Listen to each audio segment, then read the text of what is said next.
기후의 이제 중단원으로서 마지막 단원인 자연재해와 기후변화. 그 중에 첫 번째 우리나라의 자연재해에 대해서 학습해 보도록 하겠습니다. 이번 단원에서는 우리나라의 자연재해에 대해서 알아보는 시간을 가지도록 하겠습니다. 자, 첫 번째로요.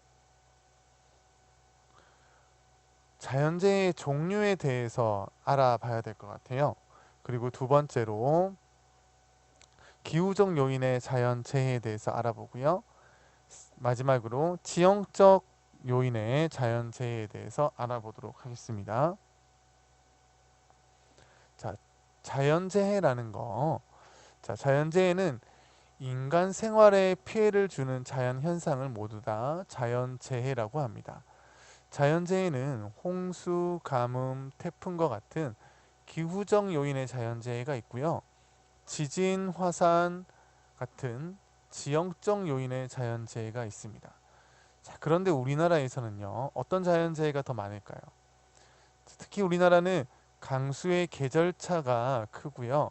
또한 강수의 연변동도 크고, 태풍이 자주 통과하기도 하고, 그래서 아무래도 이 강수와 관련된 기후적 요인의 자연재해가 아주 많은 편이죠. 그리고 봄이 되면 가뭄 피해라든지, 또 겨울에는 일부 지역에 대설 피해가 발생하기도 합니다. 하지만 지형적 요인의 자연재해라고 할 수 있는 지진과 화산은 별로 없었는데요. 근데 최근에 와서 우리 지진의 위험성이 많이 높아지고 있다는 거 다들 알고 계시죠? 자, 그래서 이제 여러분들 이 자연재해가 우리 생활과 좀 밀접한 관련이 있잖아요. 그래서 우리 정부에서는 국민재난안전 포털이라는 이런 사이트를 우리가 운영하면서 우리들에게 자연재해에 대한 어떤 대비를 도움을 주고 있습니다. 자, 첫 번째로 기후적 요인의 자연재해. 그 중에서 우리나라에서 가장 많이 발생하는 홍수에 대해서 알아보도록 하겠습니다.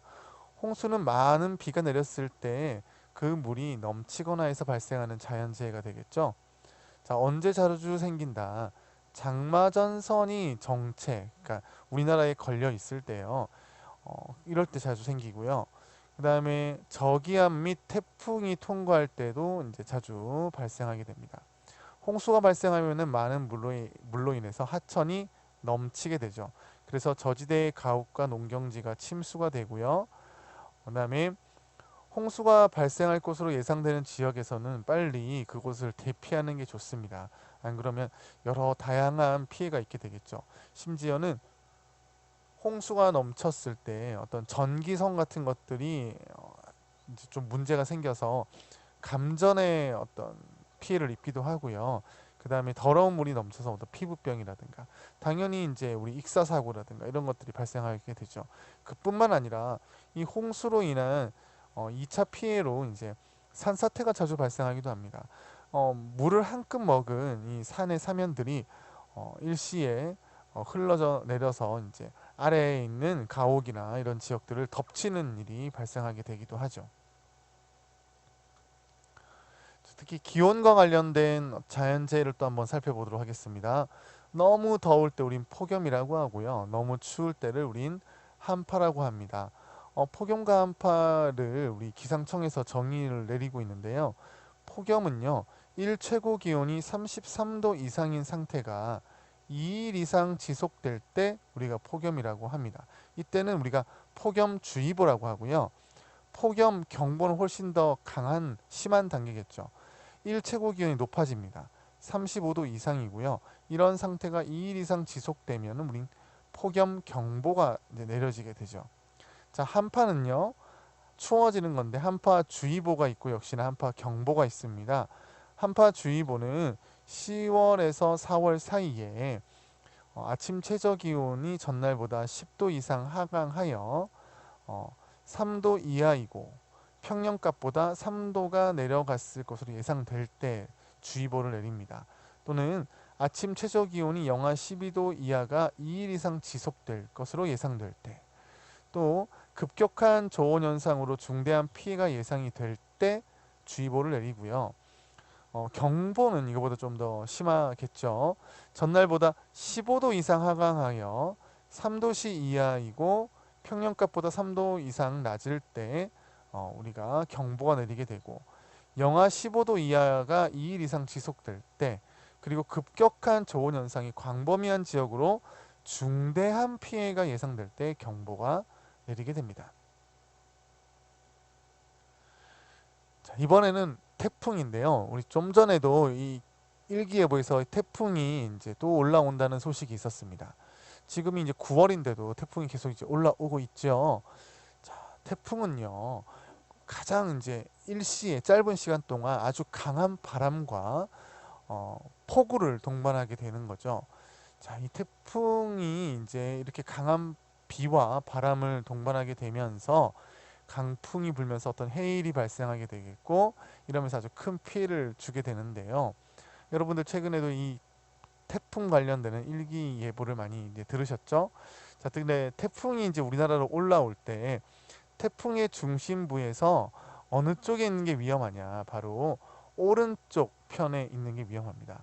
왜 그러냐면 편서풍이 이제 불게 되고 태풍은 시계 반대 방향으로 움직이게 되면서 이 편서풍과 태풍의 회전 방향이 함께 겹쳐지게 되죠. 그래서 훨씬 더 강한 바람이 불게 됩니다.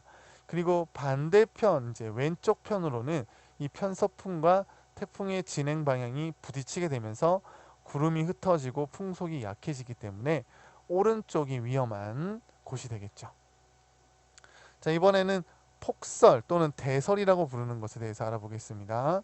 자, 우리 앞쪽에서도 눈이 내리는 조건들 많이 했었죠. 폭설이 내리게 되면 상간마을, 교통이 이제 마비되게 되겠죠. 눈이 쌓이면서 비닐하우스나 축사, 건물 등이 붕괴될 수도 있습니다. 자, 왼쪽 사진에서도 볼 수 있듯이 이 눈의 무게 때문에 이 비닐하우스가 이렇게 내려앉는 모습을 볼 수가 있죠. 그리고 교통마비로 이제 많은 사람들이 뭐 지각을 하게 되거나 뭐 이런 일들이 발생하게 됩니다. 자, 그다음 이번엔 가뭄인데요. 가뭄은 장기간 동안 비가 내리지 않아서 넓은 지역에 피해를 주는 건데, 특히 농작물들이 말라 죽는 피해라든가 공업용수나 생활용수가 부족하게 되기도 하죠. 특히 가뭄이 이제 봄철에 지속되게 되면 모내기가 늦어져서 나중에 추수에도 영향을 주게 되겠고요. 이때 이제 우리 조상들은 메밀과 같은 구황작물을 심기도 했다고 합니다. 또 홍수와 가뭄에 대비하기 위해서 옛날부터 지금까지 이제 보나 저수지 같은 것들을 만들면서 이제 대비를 했고요. 지금은 이제 또 다목적 댐 같은 것들을 건설해서 용수 확보와 가뭄 피해에 어, 대비를 하고 있습니다.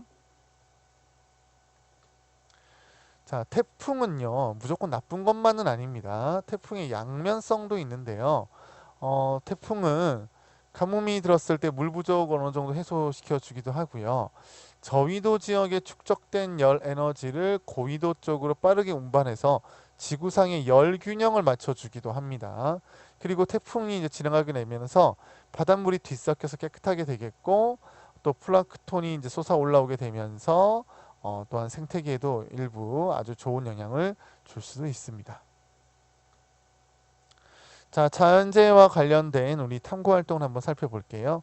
자, 우리 자료 5번을 보게 되면은 우리나라의 이제 월별 자연재해 피해 발생률인데, 자, 우리 7월에 아주 집중하면서 8, 9, 10월까지 있게 되는 이 나가 바로 뭐냐면요, 호우가 되겠습니다.